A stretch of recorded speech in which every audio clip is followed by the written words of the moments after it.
On a cold November day in 1941, at Fort Meade in Maryland, a military officer sat hunched over his desk studying photographs that would haunt him. Lieutenant Colonel Andrew Bruce from Texas, by way of Missouri, found himself staring at images of German armored vehicles sweeping through France with terrifying efficiency. The evidence before him contradicted everything the American military establishment believed about mechanized warfare. Years later, historians would discover his personal journal entries in the National Archives, preserved for posterity. In those handwritten pages, Bruce had captured a moment of profound crisis. He wrote about how fundamentally flawed the American approach to tank warfare had become, how the nation was preparing for yesterday's conflicts while Germany had already invented tomorrow's battlefield. The colonel recognized that American anti-tank weapons were little more than stationary targets waiting to be destroyed. What the country needed, he understood, was something capable of hunting rather than merely defending. Looking through his office window that late November morning, Bruce observed training exercises involving the M3 gun motor carriage. The sight provided little comfort. What he witnessed was essentially a 75mm gun hastily mounted onto a half-track vehicle, a desperate improvisation that everyone with any tactical understanding knew would be massacred by German armour.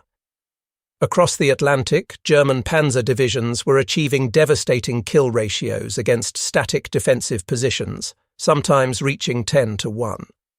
The Wehrmacht's armoured spearheads had accomplished the unthinkable, destroying the French military in a mere 6 weeks, crushing Polish resistance in just over a month, and now they were penetrating deep into Soviet territory at speeds that defied all previous military understanding. Bruce had recently taken command of the newly established Tank Destroyer Tactical and Firing Center.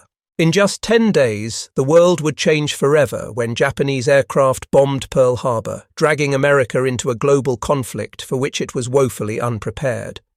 The generals gathering for emergency planning sessions had no idea that this quiet Texan would oversee the development of what would become the deadliest tank killer in American military history. The vehicle he would champion would initially face rejection from virtually every armor officer who reviewed its specifications. They would dismiss it as too radical, too fragile, too different from everything the army understood about armoured combat. European battlefields were teaching brutal lessons about the mathematics of mechanised warfare, lessons written in the blood of tank crews. German Panther tanks weighed 45 tons, protected by 80mm of frontal armour, and carried high-velocity 75mm guns capable of destroying any American tank from 2,000 yards away. The Tiger tank presented an even more formidable challenge at 56 tons, with 100mm of frontal protection, making it essentially impervious to every weapon currently in the American inventory. Against these steel behemoths, the United States Army possessed precisely 0 vehicles capable of reliable armor penetration at practical combat distances. The standard American anti-tank gun, the 37mm, proved utterly inadequate, with its shells bouncing harmlessly off German armor plating like pebbles thrown against concrete walls. 6 months before Bruce received his command, in May of 1941, General George Marshall had cut through layers of military bureaucracy by establishing an anti-tank planning board with Bruce at its head. Brigadier General Leslie McNair took immediate action to organize anti-tank forces, bringing his considerable tactical brilliance to bear on the problem. McNair, who would tragically die from friendly fire in Normandy, understood intuitively that static defense against mobile armor amounted to tactical suicide. His directive issued on August 8 laid the conceptual foundation for revolutionary military doctrine, emphasizing speed and aggressive action to locate and engage opposing tanks before they could organize into formation. However, doctrine without adequate weapons remained merely theoretical. Bruce needed a vehicle that would violate every sacred principle of tank design that the army held dear. While the armoured force demanded heavily protected vehicles built for sustained slugging matches, Bruce envisioned something entirely different. He imagined a vehicle so extraordinarily fast it could outflank any tank, So remarkably agile it could strike decisively and vanish before the enemy could respond, yet carrying a gun powerful enough to destroy any armor it encountered. Speed would serve as its protection. Mobility would be its shield. In a world of broad swords, this would be a rapier. The Louisiana maneuvers conducted in September 1941 provided the first validation of these concepts. Despite working with primitive equipment, including towed 37mm guns and surplus 75mm weapons mounted on half-tracks, the mobile anti-tank forces exceeded every expectation. Umpires ruled that fast-moving tank destroyer units had eliminated 91% of attacking armor during the exercises. The success proved so complete that officers from the armoured force actually complained the results had been manipulated. Following these impressive results, Marshall ordered the establishment of a dedicated tank destroyer centre on November 27th, placing Bruce in command and authorising the activation of 53 new anti-tank battalions. By April 1942, the centre would relocate to newly constructed facilities at Camp Hood in Texas, where the vast open terrain allowed for proper training in mobile warfare tactics. The early months of 1942 brought a cascade of disheartening failures. The M6 gun motor carriage, essentially a Dodge pickup truck mounting a 37mm gun, proved utterly worthless during combat operations in North Africa. Crews reported that firing the weapon would literally flip the vehicle backward from the recoil. The M3 half-track offered marginally improved firepower, but provided absolutely no protection for its exposed crews. German 88mm guns destroyed these vehicles at 3,000 yards, often before American crews even realized they were under fire. The M10 Wolverine, constructed on the Sherman chassis, achieved somewhat better results, but remained an improvised solution, too slow for the hit-and-run tactics Bruce had conceptualized. By February 1942, American forces deployed in North Africa were receiving brutal education about the harsh realities of armoured warfare. At Kasserine Pass, German panzers destroyed 183 American tanks while suffering only 20 losses. American tank destroyer units, equipped with inadequate weapons and trained for the wrong kind of war, were systematically annihilated. Captain James Miller of the 601st Tank Destroyer Battalion wrote a letter that survived the war, describing how they were fighting tigers with slingshots. Their shells bounced harmlessly off German armour like raindrops, while the enemy destroyed them at ranges where American guns couldn't even scratch enemy paint.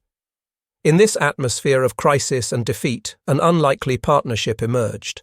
The Buick Motor Division of General Motors, which had been manufacturing luxury automobiles for America's wealthy elite, was about to design the vehicle that would restore American armoured superiority. The vehicle that would become the M18 originated in the design studio of Harley Earl, working within Buick Motor Division. Earl, the legendary designer who would later create the Corvette and establish the entire concept of automotive styling as a discipline, brought a radically different perspective to military vehicle design. On a fog-shrouded morning in April 1942, Earl assembled his team of civilian designers in a Detroit conference room. The group gathering that morning consisted not of military officers, but of automotive stylists who had spent their careers making cars beautiful rather than lethal. The initial army requirement appeared impossible to fulfill.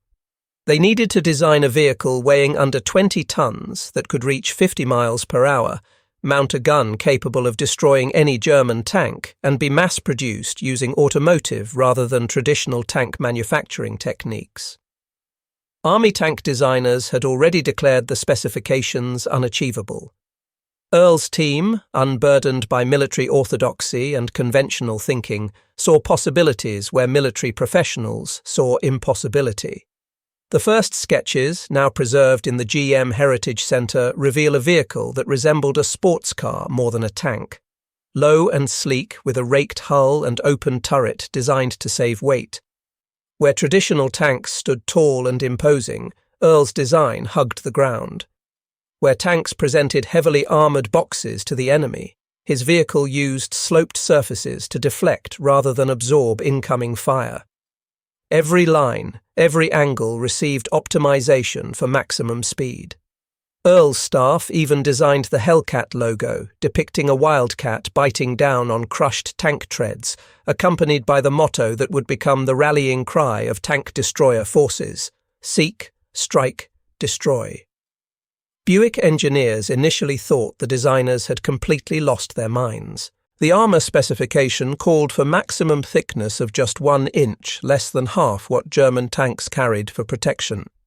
Chief Engineer Robert McCurry reportedly threw the specifications across the conference table, declaring that what they were being asked to build wasn't a tank destroyer but a death trap on tracks.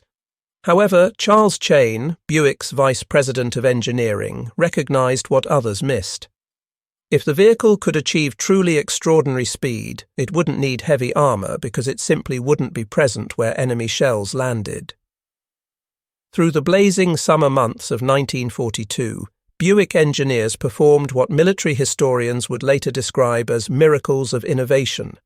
They developed a torsion bar suspension system providing stability at unprecedented speeds, technology that had never been successfully implemented in an American combat vehicle. The system, adapted from European designs but refined using Buick's automotive expertise, allowed the vehicle to maintain stability at speeds that would have literally shaken conventional tanks to pieces. They created the revolutionary Torqmatic automatic transmission, capable of handling massive torque while providing smooth acceleration that tank drivers had never experienced. Every component received engineering focused on speed and reliability rather than brute strength. The power plant selection proved even more radical. They chose the Wright R975, a 9-cylinder radial aircraft engine producing 400 horsepower, the identical engine that powered B-24 Liberator bombers. Installing an aircraft engine in a ground vehicle required complete reimagining of cooling systems, airflow dynamics, and maintenance procedures. Buick engineers created an engine compartment accessible from above, allowing the entire engine to slide out on rails for field replacement, a procedure that could be completed in just over 2 hours compared to the week required for most armoured vehicles. By January 1943, the moment of truth had arrived. The Ordnance Department directed that 6 pilot models of the 76mm gun motor carriage designated T-70 be constructed with torsion bar suspensions, more powerful engines, new turrets, and refined hull design. The prototype that rolled out of Buick's Flint, Michigan factory that spring defied every expectation and shattered every assumption about what a combat vehicle could achieve. At 18 tons, it weighed less than half of a Panther tank. Its sloped armour, though thin by conventional standards, presented difficult angles for enemy shells to strike directly. The open-topped turret, controversial but necessary for weight savings, provided unprecedented visibility for spotting targets, but the performance left observers speechless. The vehicle achieved 55 miles per hour consistently, with testing occasionally reaching 60 miles per hour on paved roads. To comprehend this achievement, consider that the German Panther tank, considered exceptionally fast for its size, managed 28 miles per hour on roads. The feared Tiger tank struggled to reach 23 miles per hour. The American Sherman, backbone of Allied armoured forces, topped out at 25 miles per hour. The T-70 could literally run circles around any tank on the battlefield. At the General Motors Milford Proving Ground, the same facility where Buick tested luxury sedans for wealthy customers, the T-70 underwent trials that seemed more appropriate for a race car than a weapon of war. Top speed testing occurred on a paved, banked oval track, normally used for automotive testing. Ride quality tests involved specially developed stretches of irregular terrain that would have destroyed conventional suspensions. The vehicle demonstrated ability to ford 6 feet of water, climb steep inclines, and navigate obstacles that would stop heavier vehicles. The T-70 could accelerate from 0 to 30 miles per hour in under 15 seconds, faster than most civilian automobiles of that era. During one demonstration arranged for skeptical army brass, a test driver deliberately launched the vehicle off a ramp at 35 miles per hour. The T-70 flew through the air, landed with tremendous impact, and continued driving without pause or apparent damage. General Jacob Devers, observing this demonstration, commented that he had never seen anything like it in his entire military career. Crews gradually discovered they weren't driving a tank in any traditional sense. They were operating something entirely new that required complete reimagining of armoured tactics. They developed what became known as the shoot and scoot technique, firing 2 or 3 rounds from concealed positions, then relocating before enemy guns could traverse to engage their position. They learned to exploit terrain features that tanks couldn't access, racing through valleys and narrow passages where heavier vehicles would become stuck or slow down dangerously. They discovered that at high speed, the vehicle presented an almost impossible target, challenging even veteran German gunners who had never faced such a fast-moving threat before. Lieutenant Edwin Leiper, who would later become one of the most successful tank destroyer commanders in Europe, wrote to his wife during training exercises.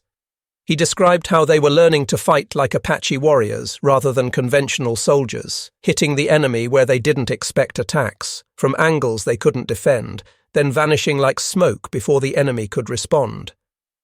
The vehicle felt so fast, he wrote, that it was like having a time machine, allowing them to be gone before enemy shells arrived at their previous location.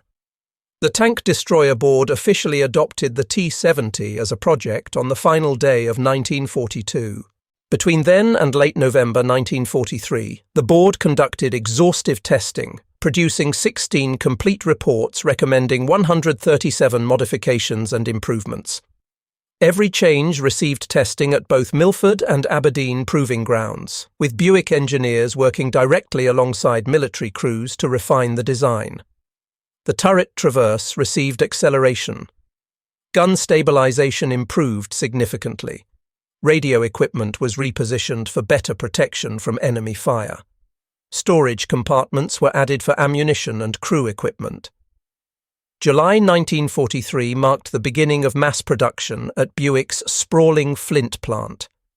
The factory that had produced luxury automobiles for bank presidents and Hollywood stars was now assembling tank destroyers at $55,230 per vehicle, approximately $750,000 when adjusted to today's currency. The production line, modified in just 4 months, incorporated revolutionary techniques from automotive manufacturing never before applied to armoured vehicles. By January 1944, Buick was producing 100 Hellcats monthly. By spring, production reached 200 units per month. Each vehicle required 20,000 individual parts sourced from suppliers scattered across 17 states in a logistical achievement that rivaled the engineering accomplishment. The official designation came as first production vehicles were being loaded onto Liberty ships bound for European battlefields. The M18 designation replaced the experimental T-70 nomenclature, and the vehicle received its official name, Hellcat. The name perfectly captured the vehicle's nature, a fast, aggressive predator that struck without warning and disappeared before retaliation was possible. The first combat test came in May 1944 in Italy. 5 pre-production vehicles were sent to the Anzio beachhead for evaluation with the 601st and 894th Tank Destroyer Battalions. The results exceeded even Bruce's most optimistic projections. In their first engagement, 2 Hellcats destroyed 5 German tanks in 12 minutes without taking a single hit in return. The after-action report, which remained classified for 30 years, recorded the engagement in clinical detail. The Hellcats had used their superior speed to flank a column of Mark IV tanks, destroyed the lead and trailing vehicles to trap the column, then systematically eliminated remaining tanks from enfilade positions where German crews couldn't effectively return fire. German tanks never successfully returned fire during the entire engagement, their turrets unable to traverse fast enough to track the speeding Hellcats as they darted between firing positions. But it was in France that the Hellcat would earn its fearsome reputation and secure its place in military history. September 19, 1944, near the village of Aracourt, would become the defining moment for the Hellcat. The German army had assembled its last major armoured reserve in the west, the 111th and 113th Panzer Brigades, equipped with factory-fresh Panther tanks straight from German factories. Hitler himself had ordered the destruction of Patton's Third Army, convinced that concentrated armour could drive American forces back across the Moselle River and reverse recent German defeats. The morning of September 19th dawned with thick fog blanketing the French countryside, reducing visibility to less than 30 yards. Lieutenant Edwin Leiper led one platoon of M18 from C Company, 704th Tank Destroyer Battalion, toward the village of Rechicourt-le-Petit through the murk. Through the dense fog, a German tank gun muzzle suddenly appeared just 30 feet away. In the next 5 minutes, military history was made in a furious exchange of fire. 5 German tanks of the 113th Panzer Brigade were knocked out for the loss of one M18.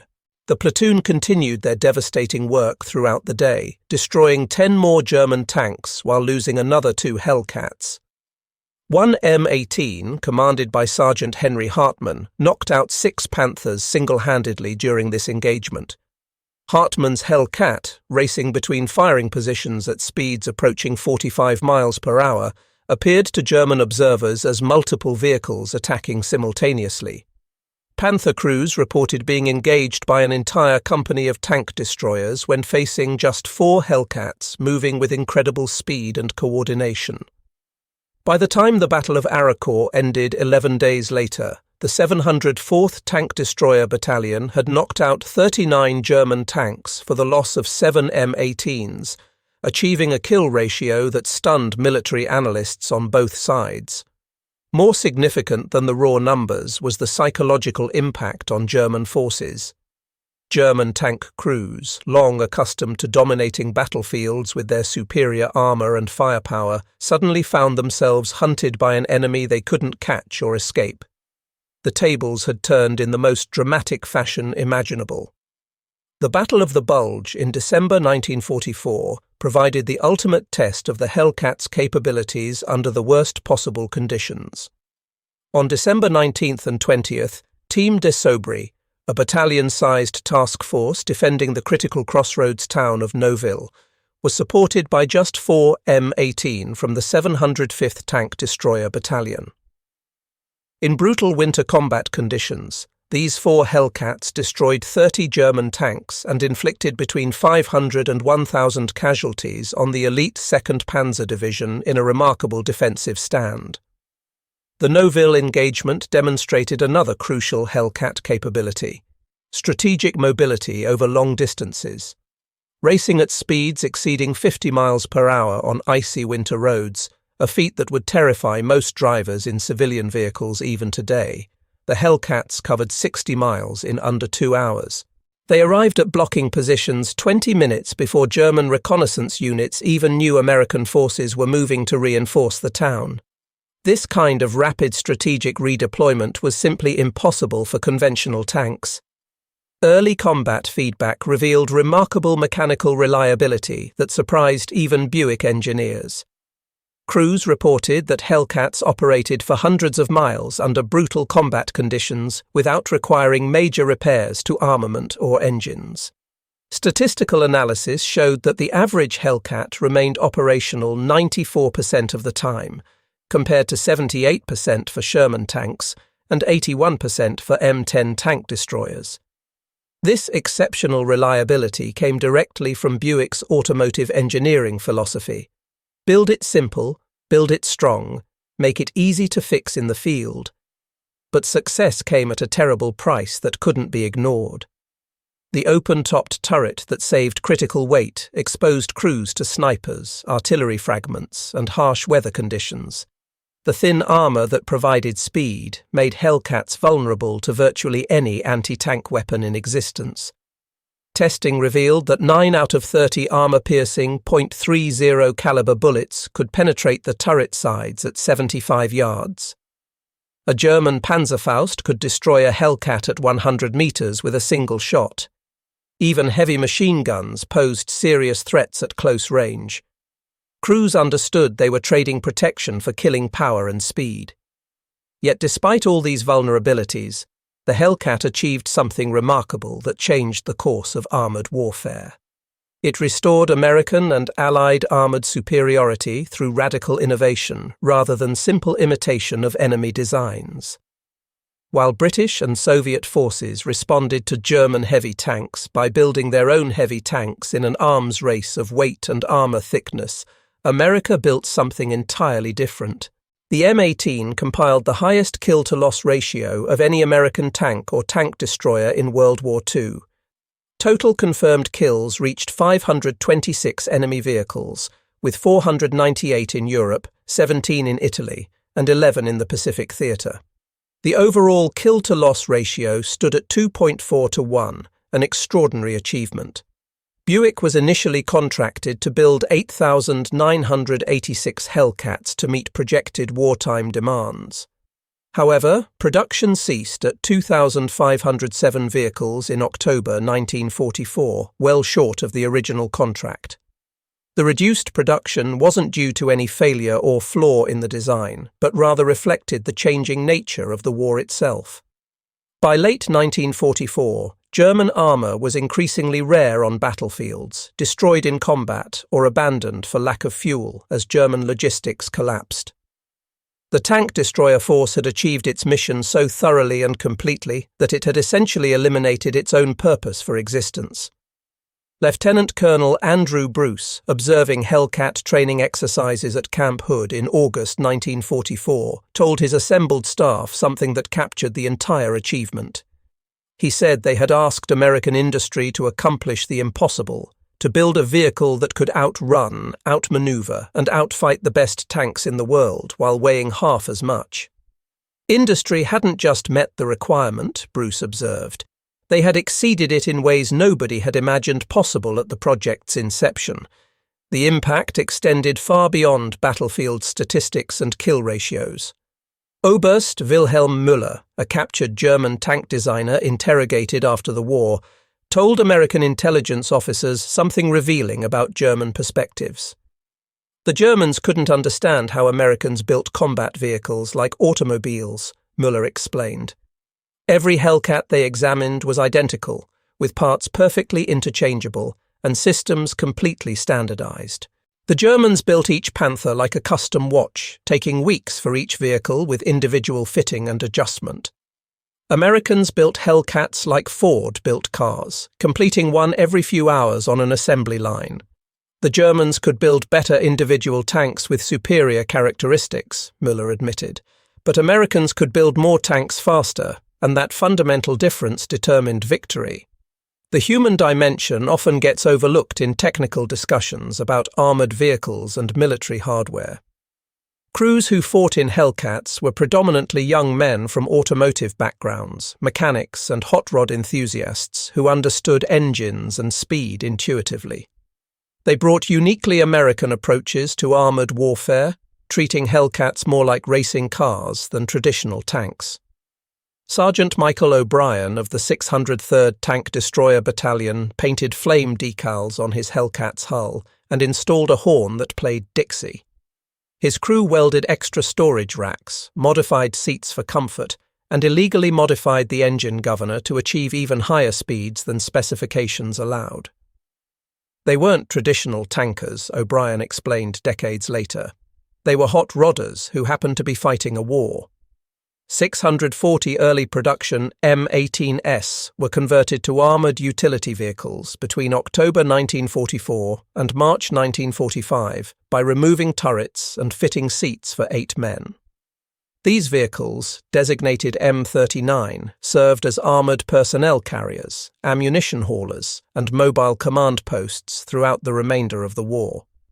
In Korea, M39s evacuated wounded soldiers under fire, delivered supplies to surrounded units, and provided protected mobility in harsh terrain. Their speed and reliability proved just as valuable in this new conflict.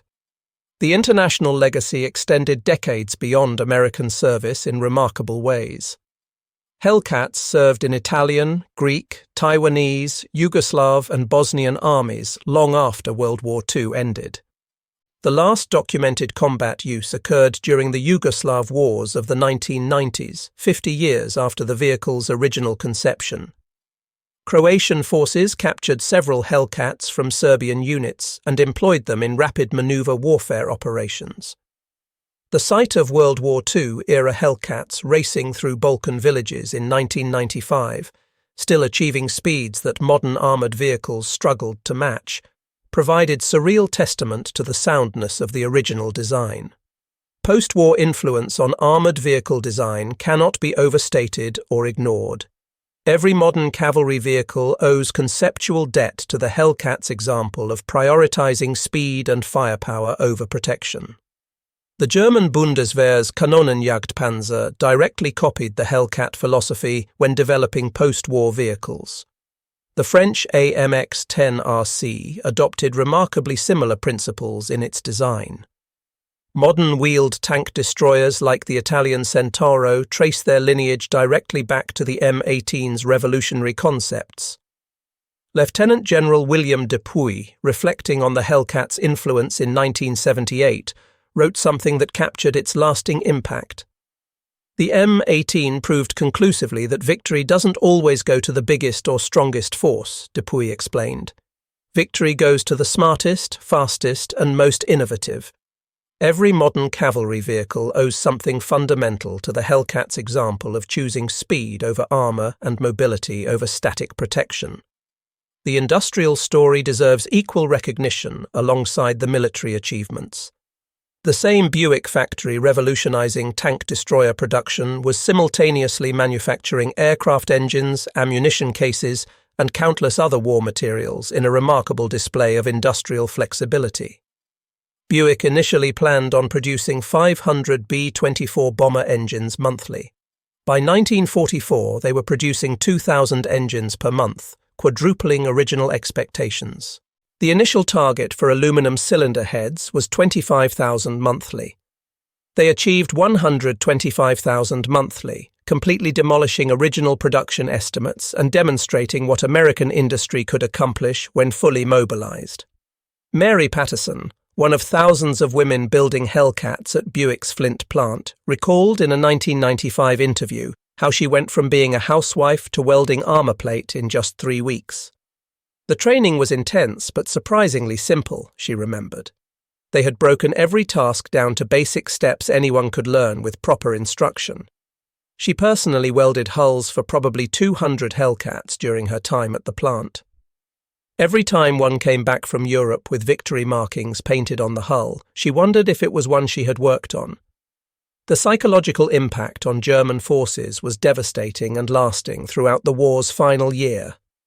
Wehrmacht records captured after the war reveal growing dread of Hellcat units among German tank crews. Units that had faced Hellcats in combat requested transfers to other sectors. Casualty rates in units facing Hellcat battalions significantly exceeded those facing regular armoured units. The hunter had become the hunted in the most complete reversal imaginable.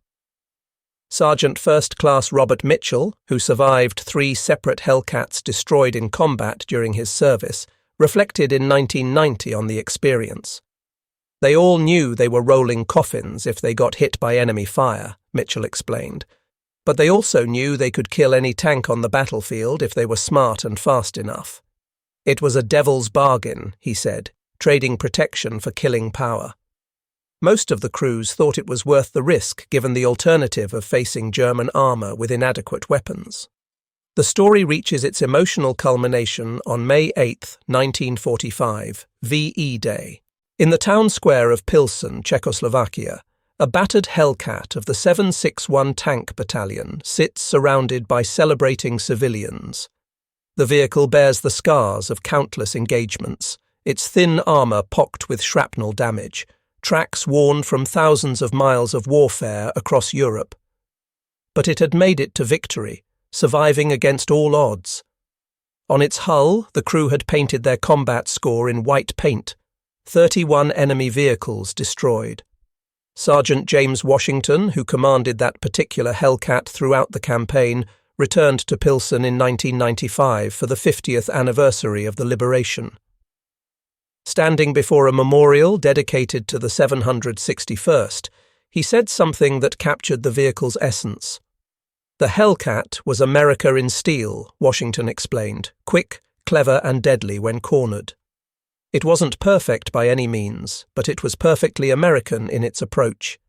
They took a crazy idea, a tissue paper tank that could outrun anything, and made it work through sheer determination and industrial muscle. In just 15 months of production, Buick built 2,507 Hellcats. Each vehicle contained 20,000 individual parts sourced from 186 primary suppliers and over 1,000 secondary suppliers scattered across 38 states. The production line operated 3 shifts, 24 hours daily, and never stopped except for Christmas 1943. At peak production in January 1944, a completed Hellcat rolled off the assembly line every 3.2 hours in a remarkable demonstration of American industrial capacity. William Knudsen, former president of General Motors who coordinated war production for the government, testified before Congress in 1946 about what the Hellcat program represented. The Hellcat program demonstrated American industry at its absolute peak capability, Knudsen told the assembled representatives. They took an impossible requirement to build a tank destroyer that weighs nothing, costs little, and can destroy anything, and delivered a vehicle that exceeded every specification in the original contract. It wasn't just manufacturing, Knudsen said. It was alchemy, transforming the impossible into the inevitable through American ingenuity. The philosophical implications challenged military thinking worldwide and continue to resonate today.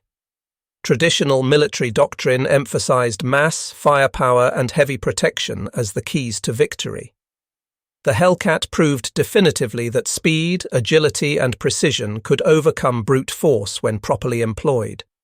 General Don Starry, writing decades after the war, captured this lesson. The Hellcat proved that technical overmatch doesn't require superior weight or armor thickness, Starry explained. It requires superior thinking, superior tactics, and the courage to accept risk in exchange for decisive advantage. Every modern operation plan that emphasizes speed over mass owes an intellectual debt to those tank destroyer crews who proved the concept in combat. Even former enemies acknowledged the Hellcat's revolutionary impact on armored warfare doctrine. General Heinz Guderian, considered the father of German armored warfare, wrote in his memoirs about what the Germans should have learned.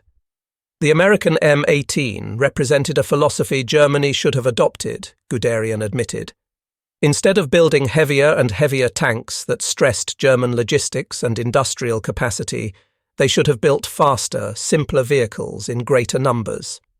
The Hellcat proved that tactical mobility beats armor protection when properly employed, a lesson Germany learned too late. Of the 2,507 Hellcats built, fewer than 200 survive today in museums and private collections scattered worldwide. Each restoration requires painstaking effort to source parts that haven't been manufactured for 70 years.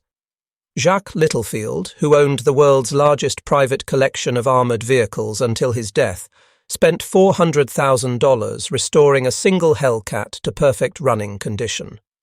He explained that the Hellcat represents everything right about American engineering: bold, innovative, and devastatingly effective. Every rivet, every weld tells the story of workers who built freedom's arsenal, Littlefield said. At the final national reunion of Hellcat veterans in 2015, 93-year-old former Staff Sergeant Vincent Romano, one of the last living Hellcat commanders, gave the closing speech to assembled veterans and their families. They were kids driving hot rods in a war of giants, Romano told the audience. Their Hellcats were tissue paper compared to tigers and panthers in terms of armor protection, but they had speed, they had courage, and they had each other. They proved that American kids in American machines could beat anyone, anywhere, anytime, Romano said. Not because they were stronger or better protected, but because they were smarter and faster than the enemy. That made all the difference. The role of women in Hellcat production deserves special recognition in any complete telling of this story. Over 40% of the workforce building Hellcats were women performing jobs previously reserved exclusively for men. Rose Thompson, who supervised an all-female welding team, recalled that they were told women couldn't build tanks. They proved the doubters wrong by building the fastest, most effective tank destroyer in the entire war. After that accomplishment, Thompson said, nobody could tell them what women couldn't do. The Hellcat didn't just beat German tanks on European battlefields, it helped beat prejudice and discrimination at home by proving women's capabilities. General Omar Bradley, in his autobiography published years after the war, captured the Hellcat's essence in a way that still resonates. The Hellcat was quintessentially American, Bradley wrote, unconventional, innovative, and devastatingly effective in combat. It represented the American approach to warfare in steel. Americans didn't try to match the enemy's strength for strength, Bradley explained. They tried to make the enemy's strength irrelevant through superior thinking. The M18 made heavy tanks obsolete not by being heavier, but by being fundamentally smarter in its entire conception. In 1973, Andrew Bruce, then 79 years old and long retired from military service, visited the Patton Museum at Fort Knox. Standing before a carefully restored M18 Hellcat on display, he spoke to a group of young armour officers about the vehicle's development and legacy. Everyone told them it couldn't work, Bruce recalled. Too light, too thin-skinned, too dependent on speed for protection. The armour board said it would be a death trap for crews. The Ordnance Department said it was impossible to build to specifications. The tactics they proposed violated every established principle of armoured warfare doctrine. But they built it anyway, Bruce said, and it worked beyond their wildest dreams. The lesson isn't really about tanks or tactics, Bruce told the young officers. It's about having the courage to challenge conventional wisdom when conventional wisdom is clearly failing. The M18 Hellcat stands as one of the most remarkable achievements in military history, a vehicle born from necessity and desperation. From the panicked recognition of American unpreparedness in 1941 to the victory celebrations across Europe in 1945, it travelled a path that seemed impossible at every turn. Born from the defeat at Kasserine Pass, designed in defiance of every military convention, built by an awakened industrial giant working at full capacity, and proven in the crucible of combat from Anzio to the Rhine River, the Hellcat demonstrated that innovation could overcome any disadvantage when combined with courage and determination. Today, in museums scattered around the world, surviving Hellcats stand silent and still, their engines cold and quiet, their guns empty of ammunition. But they still speak to anyone willing to listen to their story.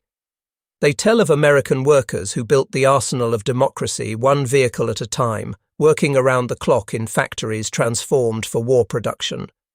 They speak of young men who fought with extraordinary courage despite inadequate armour, knowing that speed was their only real protection against enemy fire. They speak of engineers who chose innovation over imitation when conventional thinking meant certain defeat. They speak of a nation that transformed its industrial might into military victory through sheer determination and creative genius applied to seemingly impossible problems. The rejected design that nobody wanted at first became the most successful tank destroyer in American military history. The vehicle that was dismissed as too light, too fast, and too unconventional proved that sometimes the best solution is the one nobody expects or believes possible until it's demonstrated. In the speed of the Hellcat was written the future of armoured warfare for generations to come. In its combat success was proven the power of American innovation and industrial capacity. And in its remarkable story lies a lesson that applies to all times and all challenges. When facing a superior enemy, don't try to match their strength directly. Instead, render their strength irrelevant through superior thinking, superior speed, and the courage to do what nobody believes possible. The M18 Hellcat was, in every meaningful sense, the weapon that won through speed rather than armour, the tank destroyer that completely redefined what was possible in armoured vehicle design, and the rejected design that saved countless Allied lives through the simple expedient of being where the enemy's shells were not when they arrived. It remains, 8 decades after its original conception, a testament to American ingenuity, industrial might, and the power of thinking differently when different thinking is the only path to victory.